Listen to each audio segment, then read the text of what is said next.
Assalamualaikum friends, myself Sobia Tabassum and you are watching Let's Study. Friends, आज के video lecture में हम discuss करेंगे कुछ मैगजीम्स ऑफ टीचिंग को जो कि बहुत इम्पोर्टेंट हैं किसी भी टीचिंग एग्जाम के पॉइंट ऑफ व्यू से, वो CTET हो, UPTET या सुपर टेट, NVS, KVS या कोई भी टीचिंग एग्जाम जिसकी आप प्रिपरेशन करने जा रहे हैं उसके लिए बहुत ही इम्पोर्टेंट है। इंग्लिश पेडागोजी के साथ साथ जो CDP है, चाइल्ड डेवलपमेंट एंड पेडागोजी है, उससे भी ये क्वेश्चन पूछा जाता है कि शिक्षण सूत्र क्या है, मैगजीम्स ऑफ टीचिंग क्या है किसी लैंग्वेज को पढ़ाने के। तो मैगजीम्स ऑफ टीचिंग में हमने लिए हैं जो मोस्ट इम्पोर्टेंट हैं, from known to unknown, from simple to complex, from concrete to abstract, from general to specific and from indefinite to definite and from whole to part. Friends, अगर आपने हमारे channel को सब्सक्राइब नहीं किया है तो इसी तरह की डिटेल्ड वीडियो और उसके अलावा जो हमने MCQ वीडियो बनाई है आपके लिए, उनको देखने के लिए MCQ वीडियो विद एक्सप्लेनेशन है जिसमें आपको मल्टीपल चॉइस क्वेश्चंस एक्सप्लेनेशन के साथ समझाए जाएंगे। ठीक है, ऐसी वीडियोस हमने तैयार करी हैं आपके लिए। उनको देखने के लिए आप चैनल को सब्सक्राइब करें और बेल आइकन को प्रेस कर दें जिससे कि आप सही टाइम पर नोटिफिकेशन पाकर उन वीडियोस को देख सकें। तो स्टार्ट करते हैं आज का वीडियो लेक्चर फ्रेंड्स। फर्स्ट जो मैगजीम है हमारा फ्रॉम नोन टू अननोन, इसको डिस्कस करते हैं। नोन टू अननोन मीन्स क्या? The meaning of from known to unknown is that the basis of the people's new knowledge should be his previous knowledge.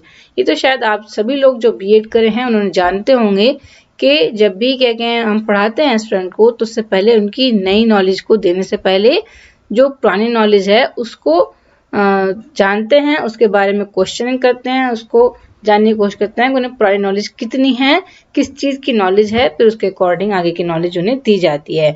तो हमेशा जब भी कुछ पढ़ाते हैं हम तो क्या होता है, नोन टू अननोन पढ़ाना चाहिए, है ना। जो चीज़ें बच्चे जानते हैं उससे लेकर उन्हें तब अननोन की तरफ ले जाना चाहिए। ऐसे ही ये मैगजीम है हमारा जो कि साइकोलॉजिकल बेस पर है कि नोन टू अननोन पढ़ाया जाना चाहिए। जैसे कि अगर आप एक एप्पल पढ़ाना चाहते हैं, किसी अपने स्टूडेंट को स्पेलिंग सिखाना चाहते हैं एप्पल की, तो क्या करेंगे आप? पहले उसको स्पेलिंग सिखाएंगे APPLE, लेकिन इससे पहले जब वो अल्फाबेट्स जानता होगा कि ये A है, ये P, ये P, ये L और E है, तभी तो आप उससे एक स्पेलिंग पढ़ा पाएंगे, स्पेलिंग लर्न करा पाएंगे एप्पल की। अगर वो ये भी नहीं जानता हो कि ये क्या है और ये क्या है, ये क्या है, ये वर्ड्स क्या है ना, तो ये सब वो कैसे पढ़ेगा? इसके लिए आपको जानना होगा कि वो अल्फाबेट्स की नॉलेज रखता है कि नहीं रखता है, अगर उसको एप्पल की स्पेलिंग लर्न करानी है तो। इसलिए जो न्यू नॉलेज है वो प्रीवियस नॉलेज के अकॉर्डिंग दी जाती है, नोन से अननोन की तरफ चला जाता है। नेक्स्ट हम मैगजीन देखते हैं from simple to complex. Simple चीजों से लेकर हम चलते हैं कॉम्प्लेक्स की तरफ। फर्स्ट ऑफ ऑल जो सिंपल थिंग्स हैं, सिंपल ऑब्जेक्ट्स हैं, सिंपल सेंटेंसेस हैं, ठीक है, सिंपल लैंग्वेज के रूल्स हैं, पहले उनको समझाया जाता है, उसके बाद कॉम्प्लेक्स की तरफ हम बढ़ते हैं। That means we should give the knowledge of simple things to the child first and then about complex ones. For example we should teach simple sentences first. अगर हमें सेंटेंस पढ़ाने हैं बच्चों को तो क्या करेंगे हम? पहले जो सिंपल सेंटेंस हैं जिनमें 2 वर्ड्स आते हों या 3 वर्ड्स सेंटेंस हैं उनको हम पहले पढ़ाएंगे। After that we will teach the complex sentences, then complex one. First we teach I go, है ना। अगर हमें पहले पढ़ाना है, हम पहले ये सेंटेंस नहीं पढ़ाएंगे बच्चों को, I go to the market to buy apples. This is the lengthy and this is the complex sentence, है ना। इसमें आपको ऑब्जेक्ट, सब्जेक्ट और बहुत सारी चीजें देखने को मिलेंगी जो बच्चों को नहीं समझ आएंगे अगर वो सेंटेंस, ये वाला सेंटेंस उन्होंने नहीं सीखा है पहले, I go, है ना। जो फर्स्ट ऑफ ऑल हम पढ़ाएंगे वो क्या पढ़ाएंगे? आई गो, मैं जाता हूँ, यू कम, वो आते हैं। इस तरह से जो छोटे छोटे सेंटेंस हैं उनको हम सिखाएंगे, है ना। शॉर्ट सेंटेंसेस हैं, then lengthy sentences we will teach them. इस तरह से देखिए, ये एग्जाम्पल के तौर पर हमने लिया है कि आई गो, यू कम। इस तरह से जो भी सिंपल सेंटेंसेस हैं, पहले सिंपल सेंटेंस पढ़ाने की कोशिश करेंगे, after that we will teach them complex sentence. Like that, I go to the market to buy apples, you come to meet me, है ना। इसी तरह से दूसरे सेंटेंस भी हो सकते हैं जो कि कॉम्प्लेक्स हैं, सिंपल के बाद पढ़ाए जाएंगे। इसे कहते हैं हम simple to complex. Next maxim हमारा है from concrete to abstract. Concrete से हम एब्स्ट्रैक्ट की तरफ चलते हैं। कॉन्क्रीट क्या होता है? A concrete noun refers to a physical object, जो भी चीजें जिनको हम छू सकते हैं, जिनको देख सकते हैं अपनी आंखों से, ठीक है, जो सेंसेस हैं हमारे, उनको वो फील कर सकते हैं, छू सकते हैं, जिनको हम देख सकते हैं, पकड़ सकते हैं, ठीक है, वो सब क्या है? कॉन्क्रीट ऑब्जेक्ट्स हैं।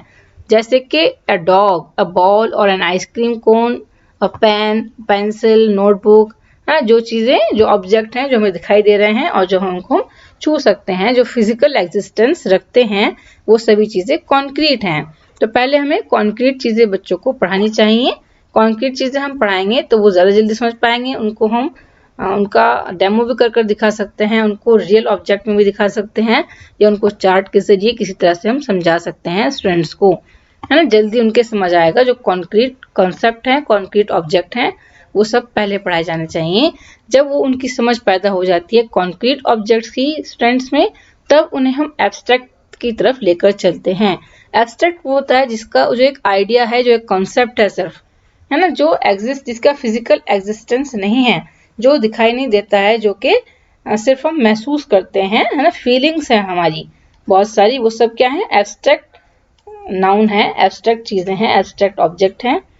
जैसे कि जिनको हम छू नहीं सकते हैं, जैसे कि फ्रीडम, सैडनेस और परमिशन, ठीक है। जैसे कि हैप्पीनेस, जब कोई हैप्पी होता है, ठीक है ना, तो वो क्या फील करता है उस चीज को, उसको वो पकड़ नहीं सकता है, छू नहीं सकता है। लेकिन अगर एक फ्लावर है, एक मैंगो है, उसको हम छू सकते हैं, उसका ऑब्जेक्ट भी क्लास में ला सकते हैं, फ्लावर को ला सकते हैं रियल ऑब्जेक्ट के तौर पर। लेकिन हम हैप्पीनेस को क्लास में बच्चों को दिखा नहीं सकते हैं, ठीक है, लाकर उसको छूकर नहीं बता सकते हैं। तो ये क्या? एब्स्ट्रैक्ट चीज, एब्स्ट्रैक्ट थिंग है, ठीक है। इसको कैसे हम एब्स्ट्रैक्ट थिंग को बच्चों के सामने एक्सप्लेन करेंगे? वो एक कॉम्प्लिकेटेड थिंग है, ठीक है, और ये सिंपल थिंग है।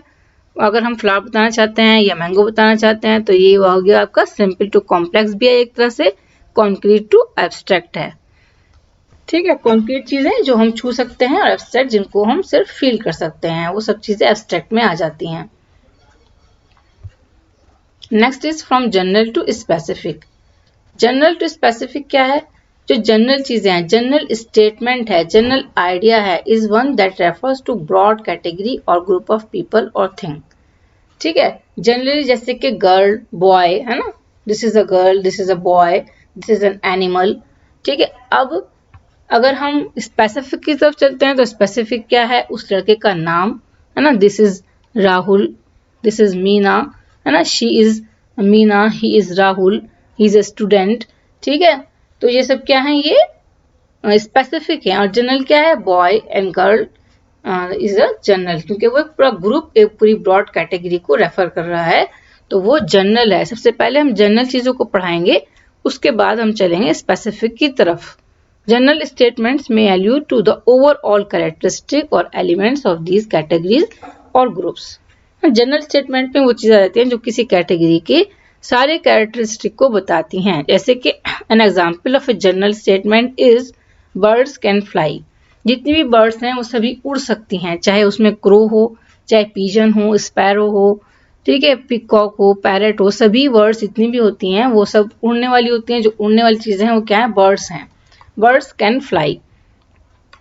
Specific statement can be used to expand upon general statement.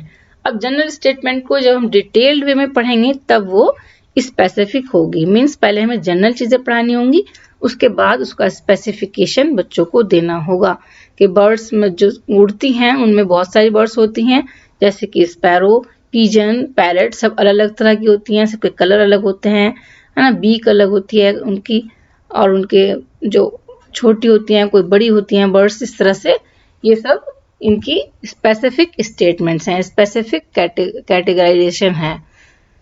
Okay, ये हो गए general to specific. First of all we will teach general statements, general things to the students and then specific things. Definite to indefinite. Definite क्या होता है, indefinite क्या होता है? Friends, अगर आपको वीडियो अच्छी लग रही है तो आप उसे लाइक करना ना भूलें, लाइक करें और चैनल को सब्सक्राइब करें, जिससे कि आप सभी वीडियोस को देख सकें जो डिटेल्ड में हैं और जो एमसीक्यू बेस हैं। The definite article the is used before a noun to indicate that the identity of the noun is known to the reader. है ना, डेफिनेट आर्टिकल वो होते हैं जिन नाउन से पहले हम द का यूज करते हैं और जिसको जो पढ़ने वाला है वो उसकी आइडेंटिटी उसके पास होती है, मतलब वो उसके बारे में जानता है ना, कितनी है, कितनी क्वांटिटी में है, छोटी है, बड़ी है, ज्यादा है, कम है, ये सब चीजें वो जानता है, डेफिनेट आर्टिकल है ना। तो इनडेफिनेट आर्टिकल क्या है, ए एंड एन उससे पहले आता है, ए एंड एन उसको हम इनडेफिनेट आर्टिकल कहते हैं जब नाउन से पहले ए और एन लगाते हैं हम। दैट इज जनरल और when it's identity is not known, जब उसकी आइडेंटिटी किसी को पढ़ने वाले को पता नहीं होती है कि वो कहाँ है और कितना है, कितनी क्वांटिटी है उसकी, जिसके बारे में वो अच्छी तरह से नहीं जानता है, उसको हम इनडेफिनेट आर्टिकल या इनडेफिनेट नाउन कहते हैं। इनडेफिनेट पहले हम क्या पढ़ाएंगे, डेफिनेट चीजें पढ़ाएंगे जिनको हम जानते हैं, जिनके बारे में, है ना, उनको हम पढ़ाएंगे, और जो इनडेफिनेट है उसको हम बाद में पढ़ाएंगे। इनडेफिनेट जैसे कि I am going to eat an apple, है ना, मैं जा रहा हूँ एक एप्पल खाने। This could be an any apple, ये कोई भी एप्पल हो सकता है। We don't know which one, हम नहीं जानते कौन सा है, कहाँ रखा है ना, कैसे छोटा है, बड़ा है, रेड है या थोड़ा सा कम रेड है, कैसा एप्पल है, वो कहाँ है, कितना है, बड़ा छोटा है, कैसा है, हम नहीं जानते हैं, इनडेफिनेट है, इसलिए वो कहता है I am going to eat an apple. Definite I am going to eat the apple, ये डेफिनेट है। वी डू नो, हम जानते हैं which apple I am going to eat, हम ये जानते हैं कि हम किस एप्पल को खाने जा रहे हैं, तब हम कहते हैं I am going to eat the apple. This is definite article. Okay, आपके समझ आए होंगे ये सभी मैक्सिम्स ऑफ टीचिंग, बहुत ही इंपॉर्टेंट मैक्सिम्स ऑफ टीचिंग थे ये। ठीक है, मिलते हैं नेक्स्ट वीडियो में, तब तक के लिए अल्लाह हाफिज। Thank you very much for watching my video.